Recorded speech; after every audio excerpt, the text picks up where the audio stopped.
There we go. Let's get our Facebook folks in here and we can start that show. We're rocking and rolling.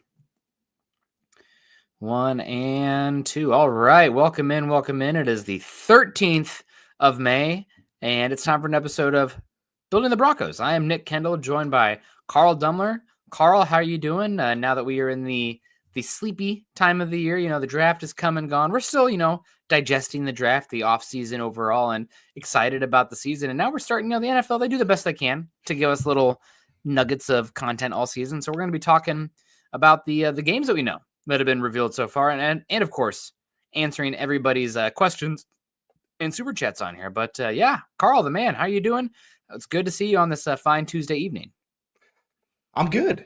I finally got to go out to the golf course. My son wanted to actually go out. He usually doesn't want to get out there, and he drove the whole time on the golf cart.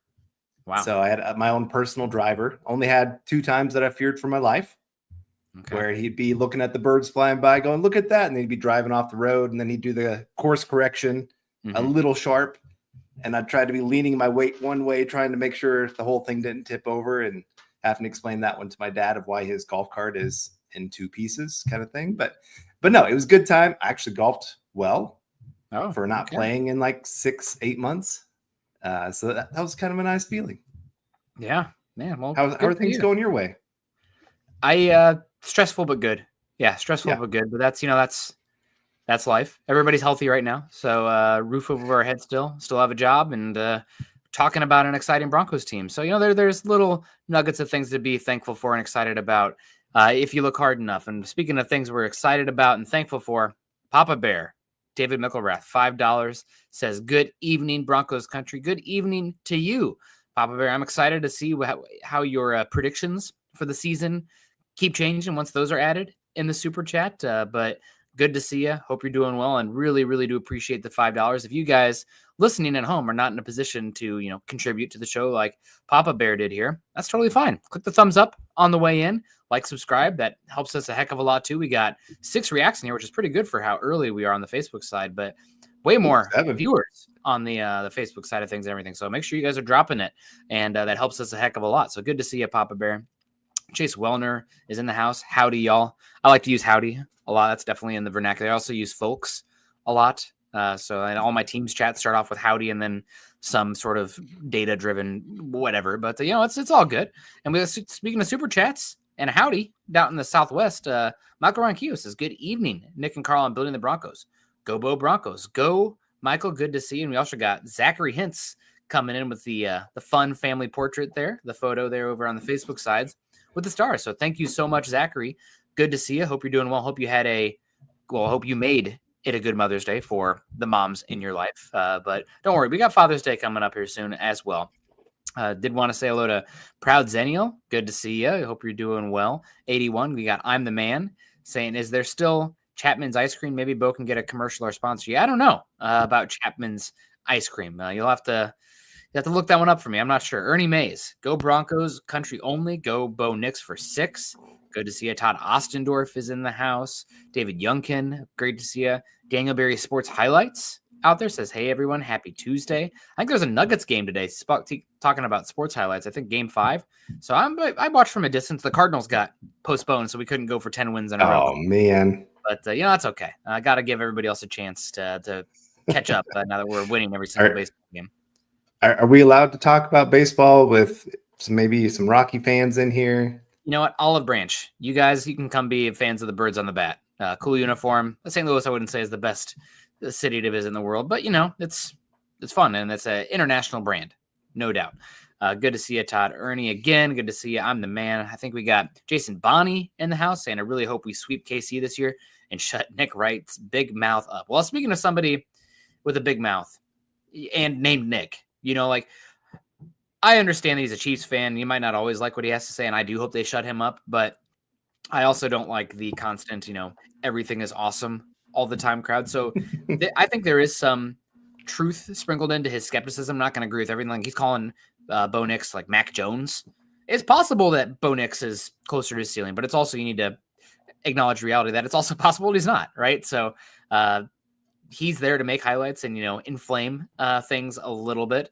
But I do hope that we shut his mouth up all the same. But still, I think it's worthwhile to be like, okay, what's he saying? I don't agree with it, but how did we get there? What was the logic? Like, show your work. So but I hope that anytime you try to predict the future with involving humans in anything, with the stock market or whatever, you're going to get it wrong a good bit still. So hopefully they do shut his mouth up. I'm a little disappointed you didn't break into song there when you said everything is awesome. I have not seen the Lego movie. I know that's what it's from, but I have not seen it. Yeah. No, Nick Wright, he has some okay points every once in a while, but he's one of those guys. He definitely lets his fandom come out in his points whenever he's talking about Kansas City. I remember he couldn't believe anybody was picking against Kansas City to win the Super Bowl. I mean, it was just how ashamed of you not to have them as the number one team in football and greatest legend that's ever existed and all those kind of things. And so for me, right at that moment, I'm like, okay, come on, dude. And then whenever he's talking about the Broncos, he has definitely some major bias come out when talking about them. He has some hatred. I mean, I would think the Raiders would be the bigger hatred with him being kind of he's not old, but I mean, like older, above 30, I would say. A lot of times Raiders are kind of known as the true rival, but nope, it's towards the Broncos. He really hates Peyton Manning. The fact that we've won any kind of Super Bowls, John Elway, I mean, it just, the list goes on there, but it's pretty hard to hate the Raiders. They've been pretty pathetic, right? So like the Broncos were good there, the Mike Shanahan days, Elway, it makes sense. Everybody hates the Raiders just because like the fans, right? Like the reputation of the black hole. But probably in the AFC West. And now it's becoming the Chiefs because of their run of dominance. But for a while, Broncos were top dogs, and hopefully we can change that tune again. Yeah. Well, I mean, I'll be interested in the Raiders this year. They've made some actual smart moves. Yeah, I will give them credit. Geno Smith isn't a bad quarterback. He's not a great quarterback, but he's not a bad one either. And it's better than anything they've had since pre-injury Derek Carr. And I like some of the moves they made in the draft. Obviously getting Genty, Bowers last year. So they've got a few weapons to work with. And it's going to be some fun games in the AFC West. But we got Tone Van Tool. I'm not sure if I'm saying that quite right, but it says TVT. There we go.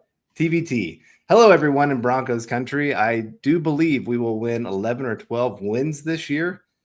I hope so. I'm interested in the schedule coming out tomorrow.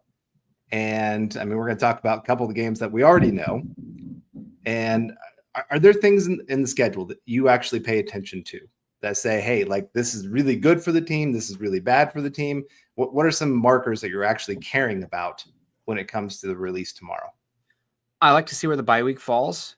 And does it typically, I think it follows the international game, right? It's not the week before, it's the week after where you have that bye week. So Broncos will have a bye week 7 with that, because week 6, I believe, is that October 12th game around Columbus Day or Indigenous Peoples Day with the Jets in London playing in Tottenham. Hopefully I did pronounce that correctly. Scott's in the background. He'll disown me if I get my EPL stuff wrong, but Tottenham, the Spurs out there. So probably the lesser of all the London teams of the premier ones, but whatever. Nobody can beat Chelsea, but I'm looking for the bye week. I'm looking for the runs in the schedule as well. Like players have talked about this a lot. The season is so long that a lot of times people break it up into quarters when they're looking at it. And I want to see like how that first quarter is, that second quarter, that third quarter. And if you recall last year, Carl, we talked about it a lot, that like Broncos needed to win a few games early because how that last 4 games played was going to be problematic. You had obviously the Bengals, you had the Chargers in there, you had the Chiefs in, which didn't matter, but like it could have mattered at the time. And maybe it was the Colts as well. Like I might be missing a game in there, but like knowing how the schedule breaks down into those segments and those chunks really does matter a lot as well, just for the flow of the season. Maybe a little bit less now this season for the Broncos because we're not trying to break in a rookie quarterback. But no, I definitely look for like where the runs are in the schedule. Yeah. And I mean, the Broncos did overcome starting off a little bit slower than they needed to, thankfully, starting out 0-2, and we're able to get a couple wins there against the Jets that we were kind of questioning how they do against them. Tampa Bay, Buccaneers, yep. Having those, I think it was a 3-game road game stretch. That's something I'm always looking for, just because that wears on players, where at least a couple days a week you're just traveling, trying to get wherever you're trying to go. Those noon Eastern time, or noon Central time, sorry, that's my time, 1 o'clock Eastern time, East Coast games are others that I'm kind of looking at, just because it's a weird transition. You kind of get used to your time zone, what time you're going to be going, and your body kind of builds up to that. And all of a sudden you're starting 3 hours earlier. Sometimes it's a little bit harder to get going. I think of, I mean, this isn't completely the same, but a lot of people try to get workouts scheduled for the same time of day. Mm-hmm. And your body gets used to it that time of day. And if you try to change it to any other time, it's going to feel weird on your body because it's just not quite ready for it. So I look for that. I look for the Thursday night games. You know, does the other team have the same number of days? Are we on the road? Are we at home? And then the other thing kind of tied with that, how many times are we having a team coming off like their bye week or a shortened week the week before? So all of a sudden they've got 10 days of rest or 14 days of rest to prepare for us compared to what we've got. I think those are the main things that I look for within the schedule to say, okay, this is going to be really good for us. This is going to be really bad for us. I do think the Broncos got a really good break, and we'll talk about it here in just a little bit, of at least the 2 games we for sure know for the Broncos. I think one of them, they caught a really good break. The other one, I'm not 100% sure that it's going to be really good for the Broncos. And I'm sure some people can figure that out between the 2 games. But before we get to that, I did want to tell you all about DraftKings. Spring is in full bloom on DraftKings Casino. New offers and 2 promos are sprouting up daily. Right now, new players can play $5 on anything and get 350 casino spins instantly on a featured slot game. Download the app and sign up with code MileHighPod. Take the featured slot for a spin and explore thousands of others in the DraftKings game library. That's right. Check back daily to claim the hottest offers and promos on DraftKings Casino. And don't forget your code MileHighPod. The crown is yours. Gambling problem? Call 1-800-GAMBLER.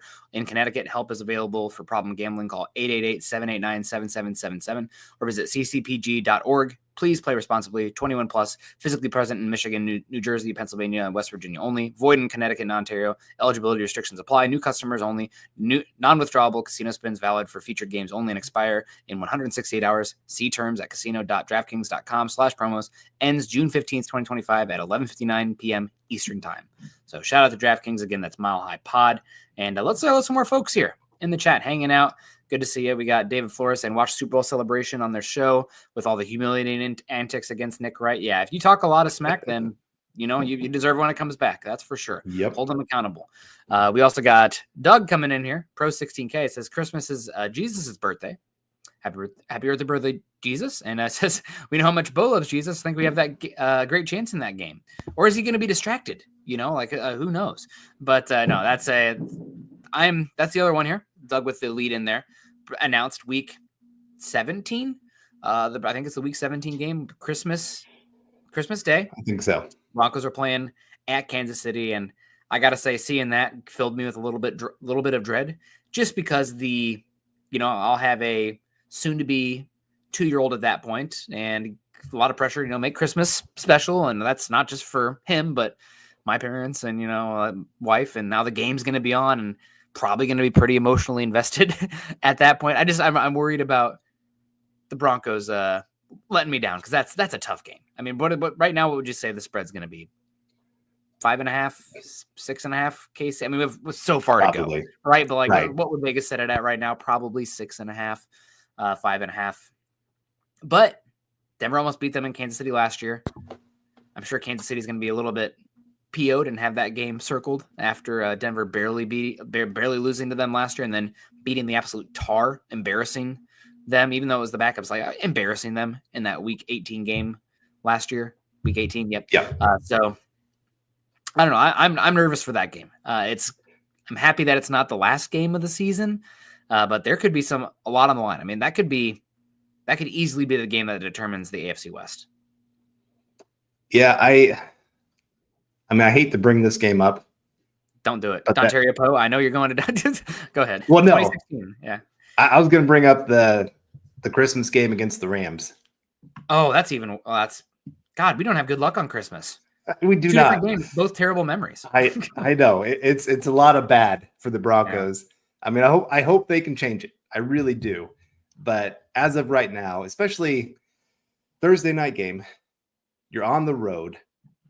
Divisional game, that there's just going to be a lot of things I think working against the Broncos at that point.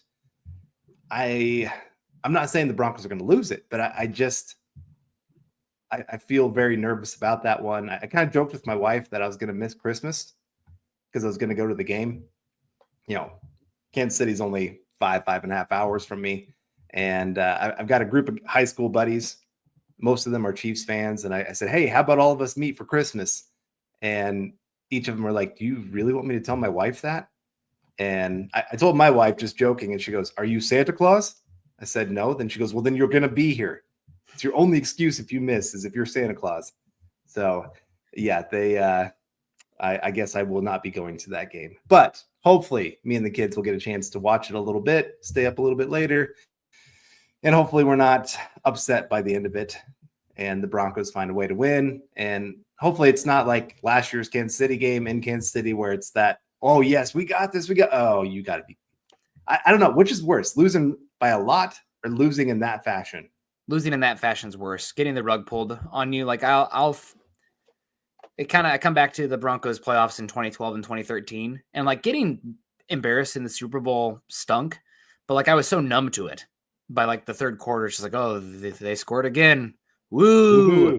Where in like 2012, like an absolute seppuku, like gut punch with that Jacoby Jones, rest in peace, touchdown for the Ravens. So yeah, thinking you have it and then having it taken from you hurts much worse, in my opinion. Yeah.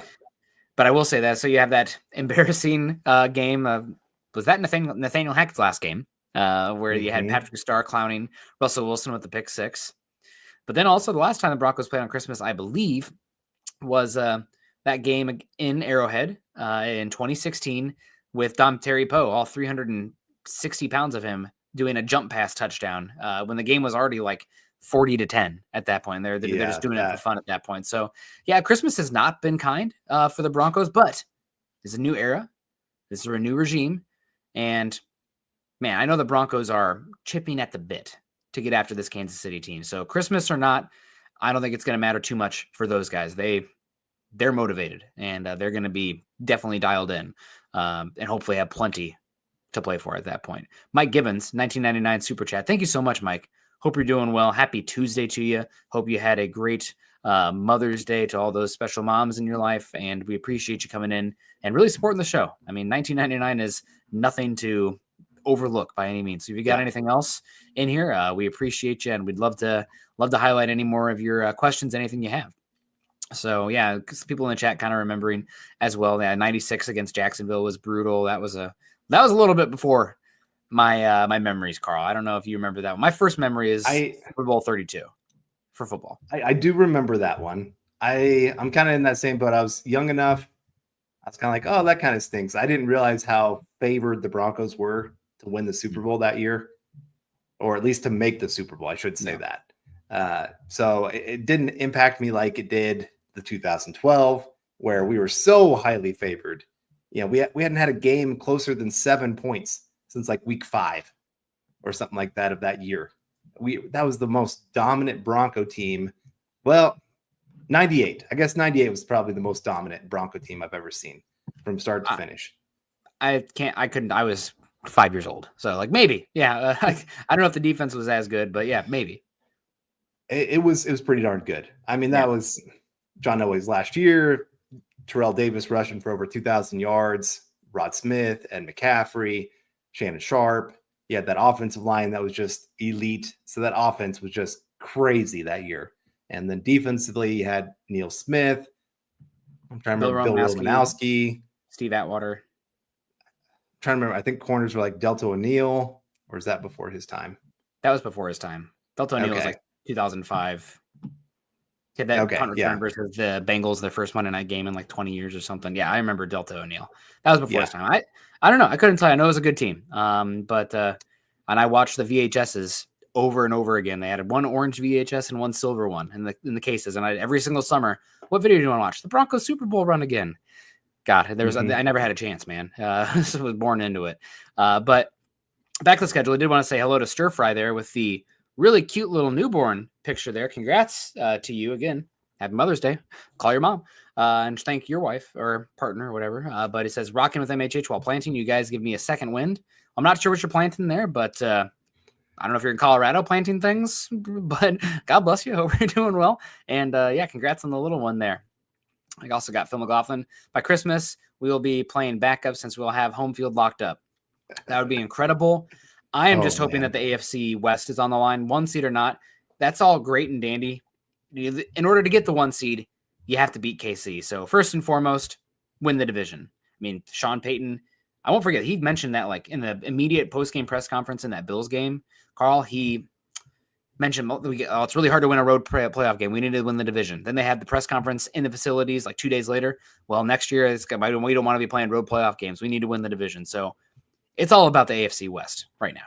Yeah.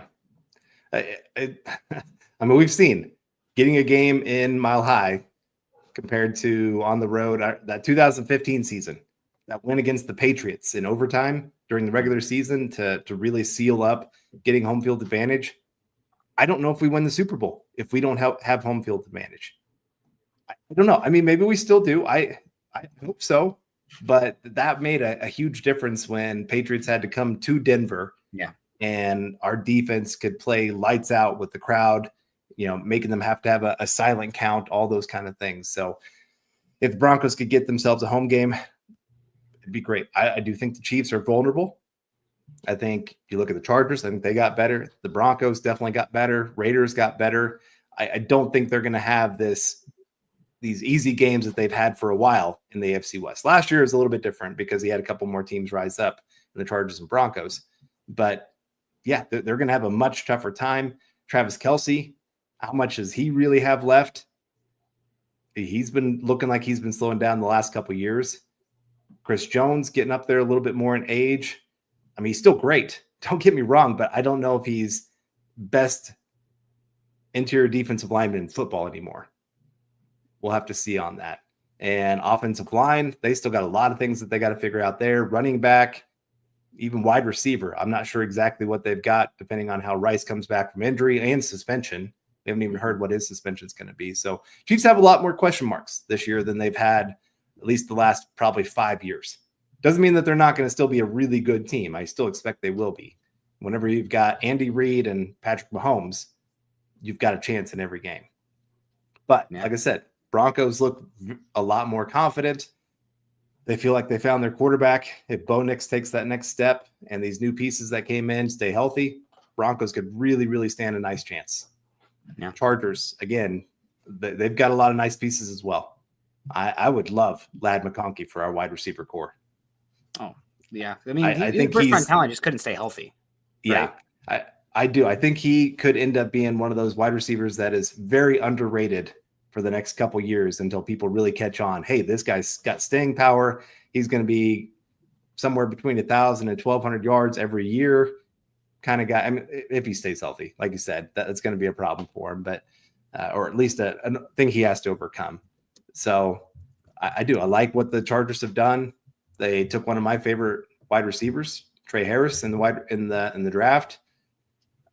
I'm still wondering how they're going to do the running back snaps, just because they got two running backs that are very similar in their style and what they're wanting to do with them. Both of them up the middle power game. I'm interested to see how that will go. But so took a running back in the first round. They're going to give the ball to Hampton. I mean, would they pay Najee 1 year, $5 million? Yeah. God bless you. You're second fiddle. They're going to hand it to Hampton. Probably true. But no, it's going to be fun. A fun division. Then, I mean, we haven't even talked about the coaches in the division. I mean, You've got some of the best coaches in football heading up these teams, Super Bowl champions, national champions. So they'll make sure that those games circled on the schedule, that Christmas game. It's going to be very, very important to Sean Payton. And then the other one that we do know about is week 6, Broncos heading to London, like you said earlier. Mm-hmm. That's the game I think is a really, really nice advantage for the Broncos. It takes one of their road games off their schedule. So now they only have 7 true road games to 9 home games. So it puts them in a neutral place.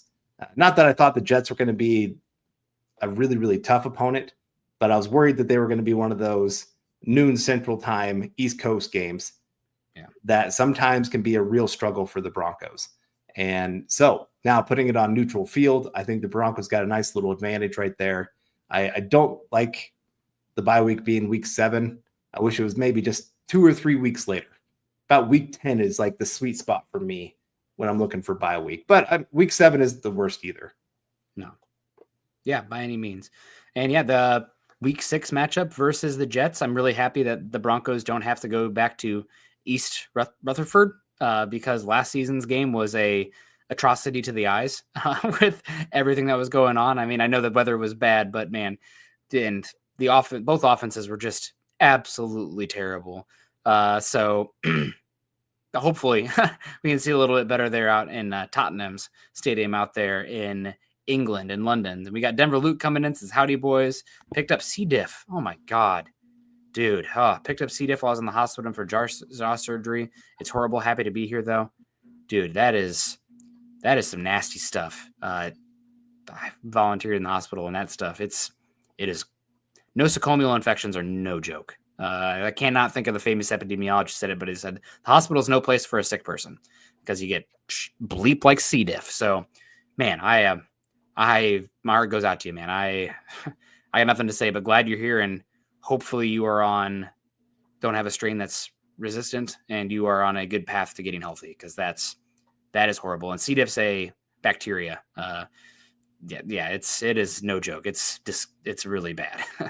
Gross. Yeah, sorry, Carl, go over. You're good. You're good. I got a visceral reaction because I'm thinking back to the hospital and no, that's something. Anytime you go in for surgery or anything like that, sometimes it's not the surgery that you have to worry about, but some of those extra things. And so, Denver Luke, I'm really glad that you're here with us, and keep fighting. And hopefully you'll make a full recovery and able to get going once again. So let's see who else we got in here. I did want to bring back to London here, Carl. Go ahead. So the Broncos. Yeah, man, the smell. But now that we're here talking about the London game, the Broncos and Sean Payton did sound like they were asking the league that they really wanted to play in Germany. They wanted to go to Germany, and they wanted to go out there and play. I think it was always going to be the Colts if that was an option. And the Colts, this is just what's been talked about, but it sounds like the Colts said, absolutely not. We do not want to play the Broncos because we do not want to play the Broncos in Germany because we want Denver in Indianapolis. They want a little bit of revenge from last season. Obviously, if the Colts win that game, the rest of their schedule was pudding cup after pudding cup, even softer than a cupcake. I think it was the worst, like 3 of the worst teams in football. And they blew that one. They had a chance to go up 3 scores, and you had Jason Taylor drop that ball before crossing the goal line, and rest is history. Denver comes back and puts a whipping on the Colts in that one. So Colts said no thank you to playing Denver in, I think it's Berlin, and instead they're going to get the Broncos in Indianapolis. So a big FU to the Colts, I guess, on this one. I got love for the Colts. My next door neighbor's daughter married Bob Sanders. So, growing up liking Peyton. I was Broncos through and through, but I have a soft spot for the Colts, except when Peyton was embarrassing us in the playoffs. But now, not so much. You're afraid, but come on, we want to play in Germany. London's great and all, but I'm German. So that's a bummer, and kind of, I guess, a hat tip to the Broncos because they want to have that advantage. But instead, it's going to be, I think, Atlanta. Scott can nod his head or shake his head. Either way, I think it's going to be Atlanta playing the Colts in Germany. So interesting kind of information there. The Colts said, nope, we do not want to play the Broncos in Germany. We want them in Indy. I think Jim Irsay also has a little bit of hatred for the fact that his team's greatest player of all time wants nothing to do with his organization and is much more attached to the Broncos and Peyton Manning. You know, he spent all those years and he pretty much built that stadium. They have a statue of him, and yet he cares a lot more to hang out with the Broncos than he ever does Indy. I'm not sure. I've maybe seen him go back for one Indy game that I can really remember. And I think Jim Irsay really hates that there's this, but he caused it. You know, he's the one that said, hey, sorry, see you later. You're broken. We don't want anything to do with you. And I don't think it was the worst. I don't think it was a bad decision. You know, you're in the draft. You got a chance for Andrew Luck. I think you got to do that. I think it's just more maybe how they went about it, that they could have done a much better job of really honoring this player that meant so much to their franchise. And they just didn't do it. It was kind of like, well, see you later. We're moving. We don't care about you. And I think Peyton Manning really appreciated how much the Broncos poured into him here in Denver. And the fans, everybody just accepted him right away. And talking about being accepting right here, we got Money Moore coming in with a $9.99. Really appreciate that, saying, as a Broncos fan from New Jersey, I'm not too happy about the London news. Out of 272 regular season games, this was the only one I had any means interest in attending. Now it's overseas. Awesome. Well, you could turn it into a European trip now. But no, I get it. You know, for those that don't live in the Colorado area, and maybe you've only got a couple chances every few years to go watch the Broncos play in a stadium near you, to lose that is tough. I definitely get that. I don't like it because usually those games start at like 8 a.m. And I work Sunday mornings from like 8 a.m. till about noon my time, which is Central. And so I'm going to have to miss that whole game because I'm actually going to have to be working. And I can't like have my phone underneath the podium and try to talk and like looking down. And, you know, I'm sure there's a few people that are thinking that's probably what I'm going to do at my job, but I'm not a multitasker. I can't do those kind of things. So I'm sorry about that. Money More. I really wish the game was there for you. It just, unfortunately, the way it goes. I will say, I mean, I don't know how close you are, how far away you are, but the Broncos are playing in Philly as well this year. And from Newark to Philly, it looks like a 1.5 hour drive. I know everything's pretty close together there. So I don't know where in New Jersey you are or anything, and hopefully not flying out of Newark with everything going on there. But careful. But no, Philly's right there too. And also not too far away is the Commanders. So hopefully, you know, if you still got that itch, that's within means for you. You know, an hour and a half. I'll drive 3 hours just to go do a hike in the morning. So, you know, but I'm from Iowa. Everywhere is drivable. Eric Flynn coming in. What you got to do? I mean, gosh, driving down to Florida, or Colorado. Why would we fly? No way. Eric Flynn coming in with the super chat here. Thank you so much, Eric, on the Facebook side of things. We appreciate you so much. And yeah, so back to the schedule. There has been a little bit more information here and there. So I saw a leak. I'm not going to say it's a verified one, but they mentioned the Broncos at Houston week 1. So we're keeping an eye out for that. You don't think so? It's not real. Oh, man. Okay, it looked real. It looked good. Okay, well, we do have this. No. Go ahead. So a Bronco media person had put it out there and put out the first week schedule. And no, so one way to know it's not real, it's they have Pittsburgh Steelers at home on that Sunday. Pittsburgh Pirates are playing at home that day as well. And they share a stadium, so there's or share a parking lot at least or something. Yeah, they don't share a stadium. There's no way that they could have games at the same time. Okay. So that's why we know it's not real. It could maybe end up being the case where it's Broncos at Houston. I think that'd be a great opening game. I do expect the Broncos probably to be a home game to start off the season just because they've only got those 7 true road games. I don't think the NFL would want to give them a road game right off the bat. And then, oh no, we've got 6 road games compared to 9 home games that they've got to get figured out schedule wise. I think they'd probably want to start them at home. Yeah. And we do have this from Zach Kelberman a little bit ago. I mean, I can maybe zoom in there so you guys see it, but shout out to Zach. Raiders posted on their Instagram a picture of whatever sketch for their schedule release is going to be. And it's a Raiders Instagram. And it shows a Mondays, am I right? Tune in for the schedule, and it shows a Bronco on there. So maybe have the Broncos playing opening Monday Night Football against the Raiders. But that's out there as well. So everything will be revealed for the Broncos pretty soon. But yeah, Carl, we're going to wrap it on up here pretty soon with the schedule information all coming out tomorrow evening. Broncos schedules, who they're playing this season, obviously all their divisional opponents, but home, they have a pretty easy slate overall, I'd say, at home with the Jaguars, Tennessee Titans, Dallas Cowboys, New York Giants. Then you have the Cincinnati Bengals and the Green Bay Packers, which those ones are a little interesting. But any thoughts on those ones? And, one of these is probably going to be the meet and greet. So who are you hoping for the meet and greet? I'm kind of hoping for the Bengals game.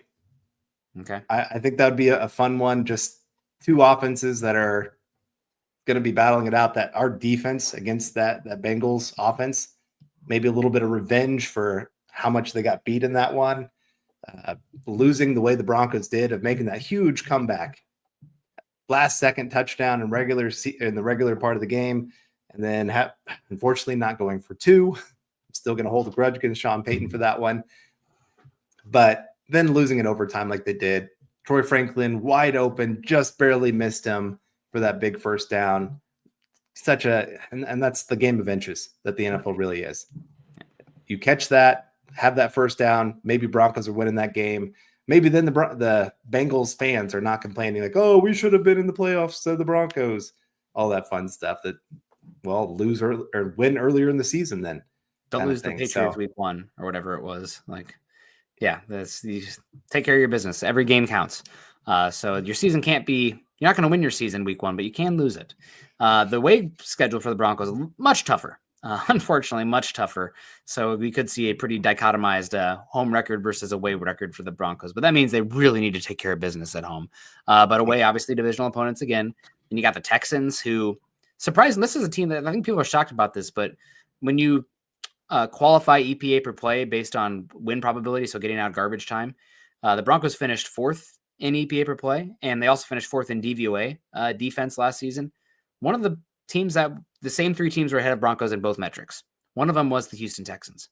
Houston finished with a better defense than the Broncos last season. I feel like they're pretty slept on with the amount of issues with the offensive line and CJ Stroud regression last year, but their defense hunted.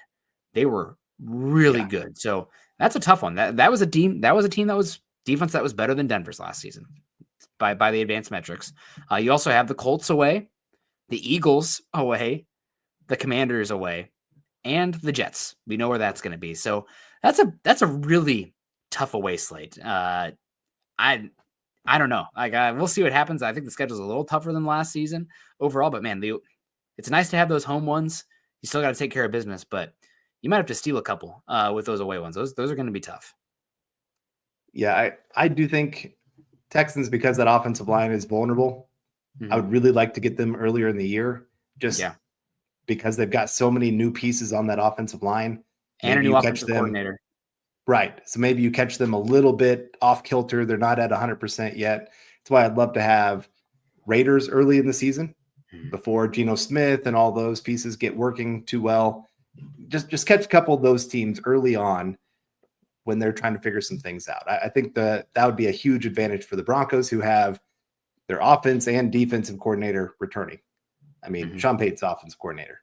Yeah, we'll just be real with that. So I think the Broncos could really hit the ground running compared to last year, where they were getting a lot of things figured out early in the season and probably lost a couple games that they would have won if those games were November, December. Yeah. I think they probably would have beat the Seahawks. I think they probably would have beat the Steelers. And so now they could be on the other side of that, maybe sneak in a couple games that they otherwise wouldn't have won. Yeah. Oh, man. Yeah, we'll see. 1 week at a time, right? Breaking it up into segments, and will be a lot of fun to see how it plays out. What we do know, Denver's going to be heading to Kansas City Christmas Day. Hopefully, all the kids in their new Bo Nix uniforms or Patrick Surtain uniforms don't get too upset rocking those ones, and maybe Denver can get that monkey off their back and get their first win in Arrowhead since week 2, 2015. That would be great. I'd love to see repeat that fashion from that one. And of course, also that week 6 game, with the Jets on the road. So A lot of fun today, Carl. We also got Michael coming in saying, great show tonight, Nick and Carl, on building the Broncos. Go Bo Broncos. We appreciate you, Michael. We appreciate all the super chats coming in. Papa Bear, Zachary Hintz, of course, Michael Ronquillo, Mike Givens, Denver Luke. Hope you're feeling better with the C. diff, my God. Money Moore, of course, and Eric Flynn. Money, yeah, he said he wasn't sure about heading to Philly to play the Eagles. But, maybe fans, drive a little further and get down to DC. Are they in Maryland? I don't know actually where the Commanders play. But there's 3.5 hours isn't too bad, I think. I mean, that's what it takes for me to get to a Broncos game. So it's not, like I said, living out in the Midwest, you get used to driving 3-4 hours and it not being considered a long road trip. The issue is that traffic. We're not getting the 3.5 hours can quickly turn to 6 hours. But I digress. A lot of fun. We're going to get on out of here. Make sure you guys are following Carl and I on Twitter. Carl is at Carl Dumler MHH. I'm at Kendell MHH over on X, Twitter, Machine, whatever the heck it is. If you're joining us, also, follow us at Mile High Huddle. We're over at Facebook.com/Mile High Huddle and Facebook.com/Mile High Huddle Pod. And as that ticker says there underneath, please subscribe, like, and share. Click a thumbs up on the way out as well. We got a likes from Scott Little, John Roswell, Linda Tush, Brittany Traux, Steve coming in, Ron, Roy, good to see. We got a care from Chase Wellner. We got a wow from Phil McLaughlin as well. I always appreciate the extra reaction. The thumbs up are help too, but I like the wow face as well. So any final thoughts, Carl, before we close up shop? No, it'll be fun to see the actual schedule tomorrow, and just to see, like I said, break it up into quarters +1. Mm-hmm. And just kind of see, okay, here's the place the Broncos can really take advantage. Now, of course, every year is a little bit different. Yeah. Seeing teams like Washington go from last to first, those kind of things can happen. But for the most part, we got a decent idea of how these teams will be. So Broncos, I think, have a great chance get double-digit wins again. I think if they're going to win the division, I do think they probably got to get to at least 11 to win the division. 12 you'd feel really good about.